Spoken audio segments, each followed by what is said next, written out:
Hello. If I sound a bit croaky today, I apologise because I'm recovering from man flu, aka a cold. Anyway, listen, today I want to talk about self-esteem and self-worth and self-value. Before we kick that off, just a reminder, my name is Paul Wilson and I am a mindset coach and hypnotist. I help entrepreneurs and people in business get rid of those internal blocks. Procrastination, perfectionism, paralysis, imposter syndrome, all that kind of stuff, and help them build a rock solid foundation to move forward. So, what is self-esteem? What is self-worth? What is self-value? Unless you're a psychologist or a psychiatrist, to normal people like you and I, they are pretty much the same thing. They're saying that you believe in yourself, that you deserve to be respected, and that you have worth in life on this planet, that you deserve stuff, okay? Now, the stuff I'm talking about is not cars and big homes and attractive boyfriends and girlfriends. I'm talking about respect, that people acknowledge your existence and know who you are, what you want and where you want to be. But before anybody else can acknowledge you, I've got a question. Do you acknowledge yourself? Do you have self-worth? Do you have a high view of yourself? I'm not talking about bullshitting and, pretending that you're bigger than you are. No, I'm not talking about that. I'm talking about, do you actually have self-esteem? Do you have beliefs and values that you hold dear, that you hang on to, that they are your very foundation? Because those are the kind of things you need to have, in order to have a high self-esteem and self-worth and self-value. If you're struggling with low self-esteem, okay, then my guess is that this could have been something that's been knocked out of you through past events or stuff that's going on in your life right now. Because if we value what other people say over what we believe ourselves internally, this can have a really bad effect. So this is what we believe internally, and this is what, we hold these people views in high esteem, yeah? If they're looking down at us, they can knock our esteem down through the floor because they say, oh, Paul, that job you did was crap, that presentation you did yesterday was awful. You're not looking really good. You're not dressing smart. You don't live in a nice area. You're not earning enough money. These things are intended to put you down and actually stamp out your self-worth, your self-value. And if you listen, it will do that. If you listen to what other people say about you, this will knock you down. That's why social media is such a nasty place to be sometimes, because if you don't have a thick skin, if you're not resilient to the thoughts and sayings and feelings and views and opinions of other people, that can really grab a hold of your self-esteem and sort of like grab your head and bang it on the floor as if you've been banged against concrete. The way to avoid that is to have values that you believe in. Like, for example, say honesty is a value. You believe in being honest all the time. You expect other people to be honest. You live by that value of honesty, and you will not be compromised, and so you will not lie, you will not tell untruths in everything that you do. That's a value. Maybe you believe in the value of family, and that you want to be close to your family and you help your family, you're part of your family. That's another value and a belief that's important to you, and you have to hold these up. These are your standards. This is how you see life. Now, we all grow up in what has been called this bubble of belief, because when you're a baby, when you're a very small child, there are all these grown-ups around us that tell us how to think, feel, what's right, what's wrong, what's good, what's bad, what's indifferent.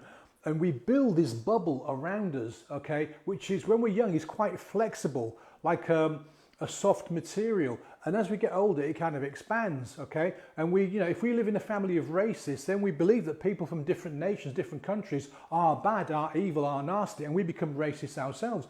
If we come from a family of entrepreneurs who believe that doing hard work, working smart, investing your money, helping other people can help you grow and become a better person, that's what you are likely to believe yourself.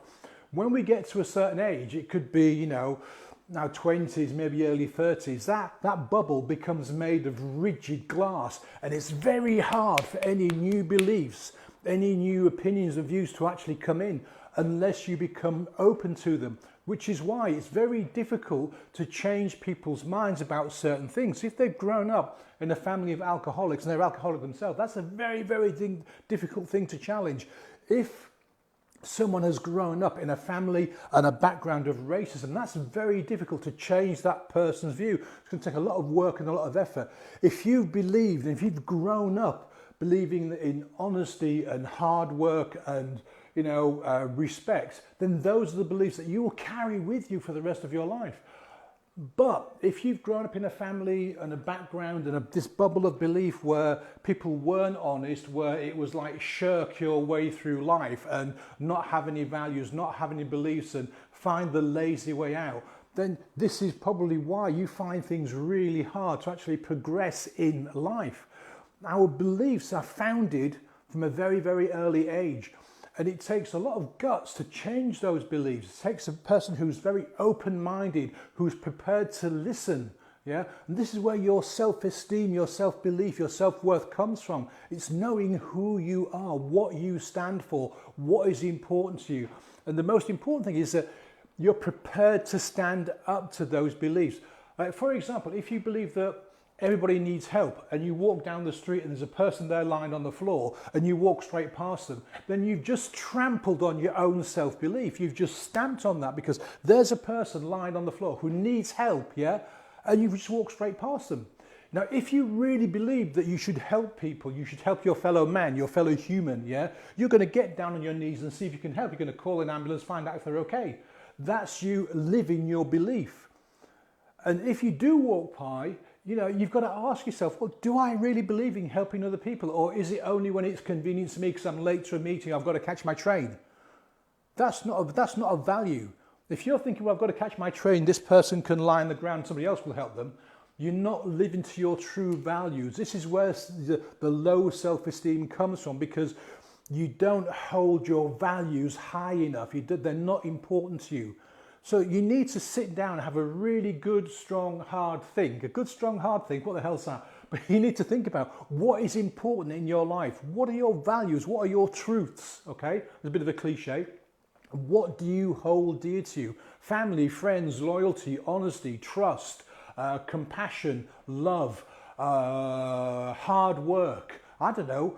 We all have different sets of values because as we've grown up, like I said, we have this bubble, and some of us burst out of that bubble, to learn new things, to be open to new beliefs, new ideas and new values.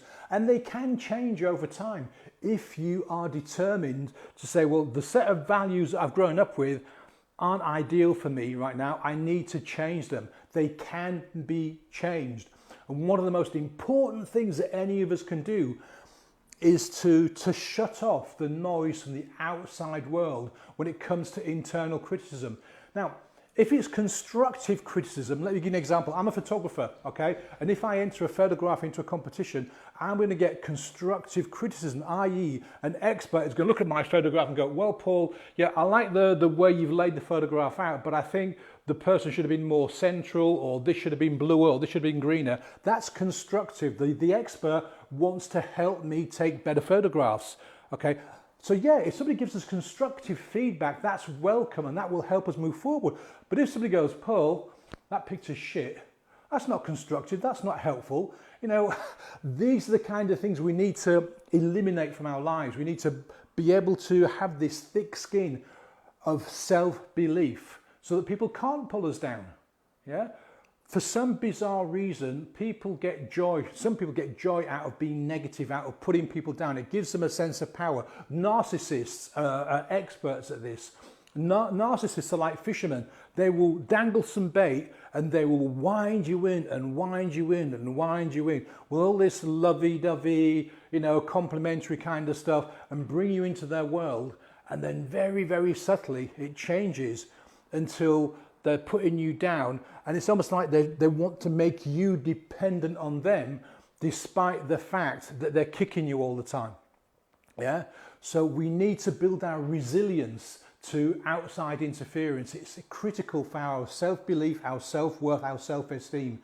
So if you're struggling with low self-esteem right now, figure out exactly what it is that's bugging you and then work on that bit, because most of us don't have low self-esteem across the whole range of our life, you know, relationships, jobs, this, that, and the other. It's usually one area that's bugging us.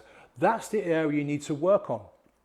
So to review, self-esteem, self-belief, self-worth, unless you're a psychologist or a psychiatrist, to us, they all mean pretty much the same thing. It's how we see ourselves, the fact that we value ourselves, that we deserve to be respected in this world, okay? And to have that self-respect and, you know, to be respected, we need to have values and beliefs that we hold dear, that are important to us.